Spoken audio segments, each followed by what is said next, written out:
नवरात्रि के प्रथम दिन हम देवी के आगे कलश धारण करते हैं, नारियल रखते हैं, अखंड दीपक जलाते हैं और जौ भी बोते हैं। तो इन सब का क्या तात्पर्य है?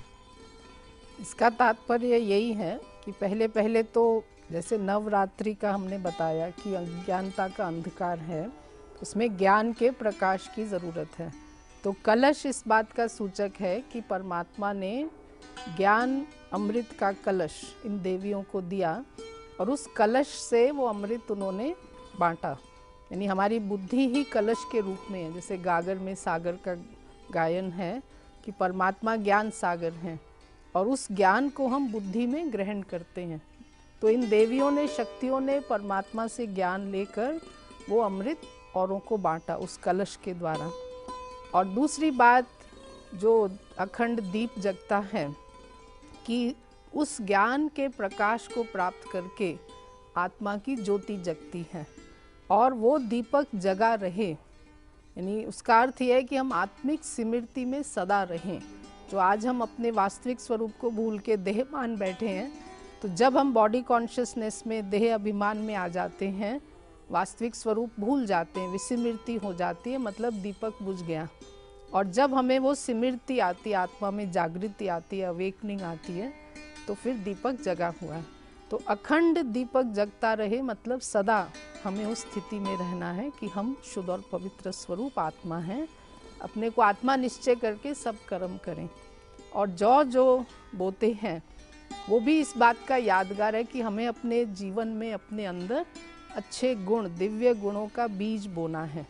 तो उसको बोएंगे, जैसा कर्म करेंगे वैसा फल मिलेगा। तो जो हमारे अंदर आज विकार आ गए हैं उसका नाश करके एक अच्छे संस्कारों का बीज हमको बोना है। नवदुर्गा का पूजन वास्तव में नारी के सम्मान का प्रतीक है। वर्ष में 2 बार ऐसा पूजन किया जाता है और बहुत अच्छी तरह से उसको रात्रि जागरण होता है। लेकिन समाज में उसकी प्रतिष्ठा क्यों नहीं है?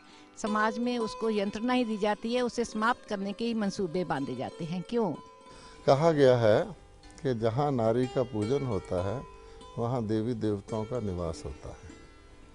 अब हम नारी का पूजन तो देख रहे हैं कि वर्ष में 2-2 बार यादगार रूप से किया जा रहा है, तो यहाँ देवताओं का निवास होना चाहिए। ऐसा नहीं है, क्योंकि नारी का पूजन मूर्ति के रूप में पूजन करना और उसको एक त्यौहार के रूप में मनाना, ये एक प्रथा है।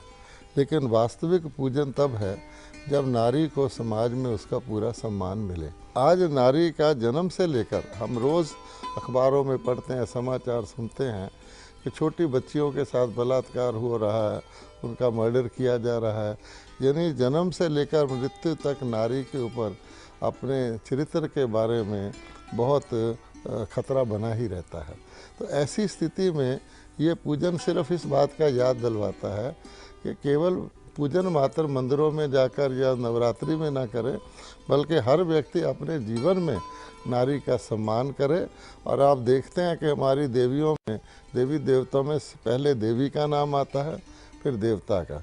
इसका एक कारण मैं जो समझती हूँ वही अज्ञानता की बात है कि हम केवल शारीरिक रूप देखते हैं, आत्मिक स्वरूप नहीं देखते हैं। जैसे अपने भी वास्तविक स्वरूप को भूल गए, और क्योंकि उसके लिए हमें तीसरे नेत्र की ज़रूरत है। तो जब हम नर और नारी दोनों को आत्मिक स्वरूप में देखना शुरू करेंगे तो हमारे अंदर वो विकार पैदा नहीं होंगे। तो इसीलिए इन देवियों को भी तीसरा नेत्र दिखाते हैं। परमात्मा ने इनको तीसरा ज्ञान का नेत्र दिया, थर्ड आई ऑफ विजडम कहा जाता है।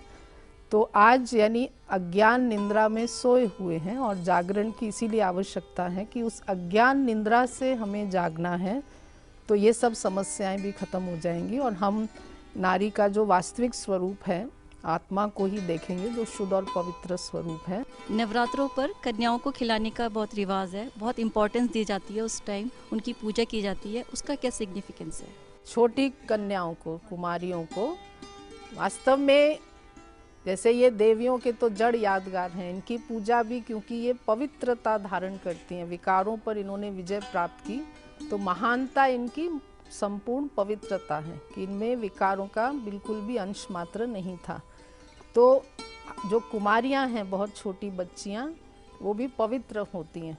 यानी बहुत छोटी आयु में आप देखते 12-13 साल की आयु तक ही पूजा करते हैं, तो उनकी भी जो पवित्रता है उसका पूजन किया जाता है। जब हम नवरात्रे सेलिब्रेट करें तो हमें क्या क्या बातें याद रखनी चाहिए? इसमें मुख्य बात यही याद रखें कि एक तो जो देवियों ने जैसे शक्ति प्राप्त की परमात्मा शिव से योग लगाकर, तो हमें भी अपने जीवन में अपने मन बुद्धि का योग संबंध उस सर्वशक्तिमान परमात्मा से जोड़कर हम भी वो शक्तियाँ प्राप्त करें।